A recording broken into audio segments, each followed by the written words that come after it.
Good morning, Mario, and good morning, Switch fans. I'm live once again from the temporal scene. We're on the road, but we got a show to do, and it's Terrific Tuesday, so let's bring it to you. What's going on, everybody? It's Zach from SwitchForce. Hope you're having a fantastic start to your day. I got a lot of Switch stuff to talk to you about, because the Game of the Year nominations are here.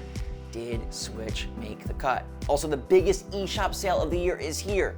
What we got going on, and the worst Switch game ever has arrived, and this is sad, dire, kind of disgusting. We'll talk about it in a little bit, but make sure to smash that like button if you enjoy the show, and let me know what you think of today's topics. We'll be back in the studio tomorrow, but enjoy the mystical scenery one more time.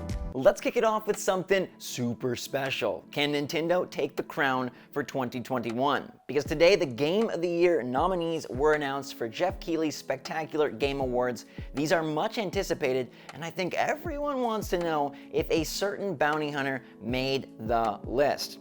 Well, let's take a peek, and you guys let me know in the comments down below what game of these you'd pick for Game of the Year. But this year we've got 6 titles, like usual. Resident Evil Village, love that game. Ratchet & Clank Rift Apart, very beautiful. Psychonauts 2, quirky. It Takes Two, co-op heaven. Deathloop, very unique and buttery smooth shooting. And, drumroll please, laser beam please, mayonnaise please, Metroid Dread. Yes, Samus hit the list, and it feels so fine. It's deserved though. That game is the best controlling 2D title of all time. I said it, I believe it, and it's going on to sell millions. The most successful Metroid game in the history of the solar system is here. Will it claim the top prize? Interestingly, I don't think there's a front runner this year, so it has a legitimate shot. I'd say probably like Deathloop is probably the front runner just because it has such a unique structure to it. Resident Evil Village is like cream of the crop and Capcom's been on fire.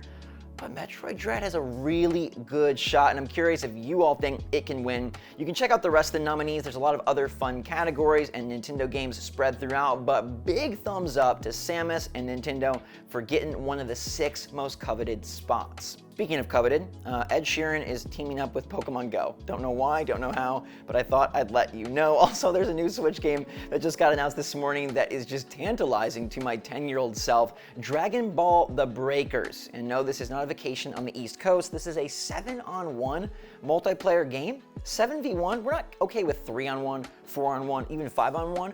We're going 7-on-1. Apparently 7 of y'all are trapped in the temporal scene and trying to avoid the Raider.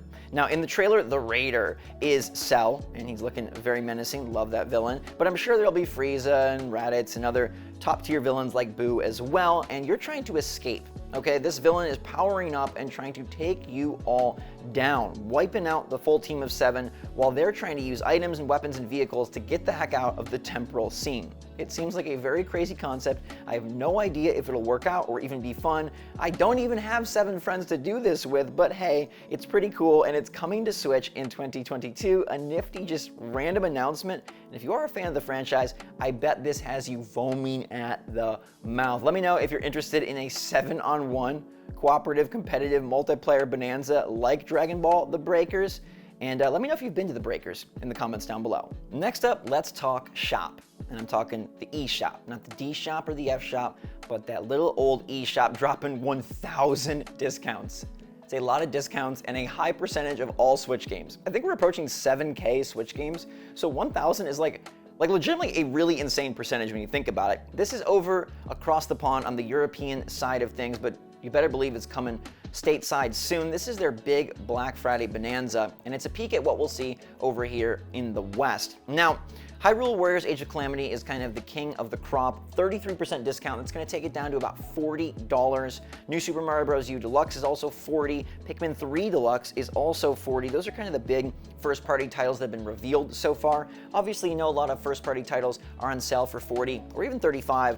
Black Friday, Nintendo kind of has this like $40 plan for Xenoblade Chronicles and Super Mario Maker 2 and Splatoon 2. But I love that $40 price point for Hyrule Warriors Age of Calamity. I think that game is more fun than it probably gets praised for, and it just dropped its latest DLC, so it might be a nice one to pick up. There will inevitably be tons of indie games on super good sales, so when the full list comes out and we know the dates and all the specifics, I'll fill you in more, but this is going to be insane. 1,000 games.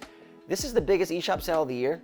And honestly, it might be the biggest eShop sale of all time. 1,000 is just insane, so if you're planning on buying anything digitally from Nintendo, I would wait till next week. Please do not blow your money right now, because a plethora of titles, a smorgasbord of titles, an entire boatload of Switch titles will be on sale, and they're gonna be first party, third party, and indie. It's gonna be a wild ride. A couple other mentions for you: Witcher 3 Wild Hunt Complete Edition, 50% off. Ori and the Will of the Wisps is 40% off. Tony Hawk's Pro Skater 1+2, 45% off. Sonic Colors Ultimate, 25% off. And Dragon Quest XI's 50% off. So fill me in if you're gonna pick up any of these, primarily if you're interested in Age of Calamity or Pikmin 3, and I'll let you know the rest of them as soon as we hear the word. My friends, it's never good when a game fails, but we have one of the biggest fails in recent memory, and possibly the biggest fail ever on Nintendo Switch. I don't know how this happened, especially from a franchise with such reputation, a game in a series that sells over and over and over. They sell 3-4 copies of the same game to the same person, and yet here they are dropping an absolute goose egg. Grand Theft Auto The Trilogy, the Definitive Edition, should be called Grand Theft Auto The Trilogy, the Disgusting Edition, because they delivered an absolute mess of a game. Seen more and more crazy stuff about you can't even see the game through the insane rain. There's so many glitches, issues, character models. We covered a lot of this last week, describing how this game is just a mess. Frame rate is all over the place. Draw distance looks super weird. They removed certain things. They changed characters to not even look like themselves. I mean, the makeovers were on a plastic surgeon level you don't even see these days. But now Grand Theft Auto The Trilogy, the Definitive Edition, is really up there, competing for worst Switch game of all time, because the reviews on Metacritic are just ugly, my friends. It has a 0.5 out of 10 right now. A 0.5, not even a 1, a 0.5, and this would put GTA as one of the worst rated Switch games by user score on Metacritic of all time. Okay, they have 2,158 Switch games on Metacritic. That's a lot of games. And this is currently approaching the top 5. There are only a few games that have worse review scores, and many of them only have a few reviews, whereas 379 people have reviewed GTA, the Trilogy, the Definitive Edition, the Poop Edition.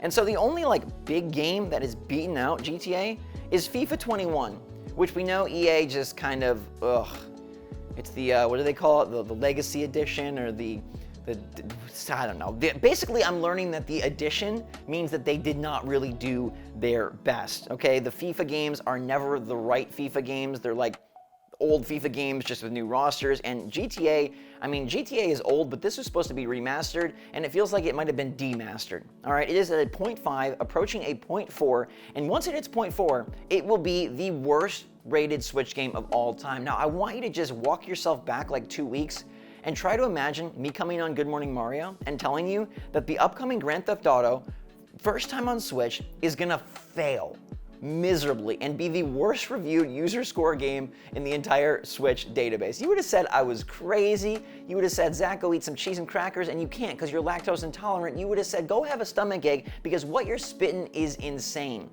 And yet here we are today telling you that GTA, the Trilogy, the Definitive Edition is a mess. Now, the silver lining here is that Activision and Rockstar have said, oh my gosh, we are going to fix it. I mean, the game got pulled from PC. It was so terrible, performing so poorly. PS5, it doesn't even run like a next-gen game should.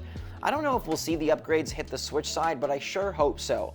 Look, I don't want any game to be an absolute disaster debacle. I want them to succeed and do well, and it's always good when developers and publishers pay attention and make things right. People paid $60 for this, and they are not getting a $60 quality product, so I hope that whatever patches they're able to deliver really boost the performance. It's been a rocky road for Switch as of late, with the underperforming N64 titles as part of the Nintendo Switch Online expansion pack, and now GTA the Trilogy, the Definitive Edition, which is no fault of Nintendo or the Switch specifically. I mean, the game is an absolute chaos fest on all platforms.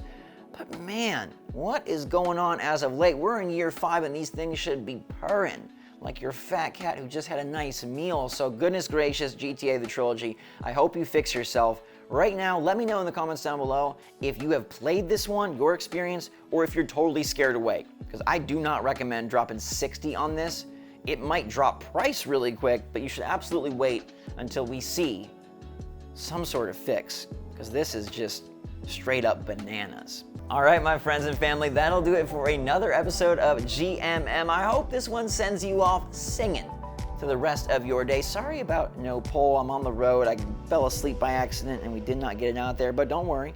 There'll be a poll back at you tonight. So check the community tab to be involved. I love hearing from all of you and I appreciate all of you so much. Look, if you're having a tough time, I'm sending you so much good energy. I am just giving you virtual hugs and telling you it's gonna be all good. And we had another good show, so thanks for being here. Hit that like button on your way out. Make sure you're staying safe, staying healthy, staying happy, staying positive out there. And until next time, my wonderful people, thanks again for watching.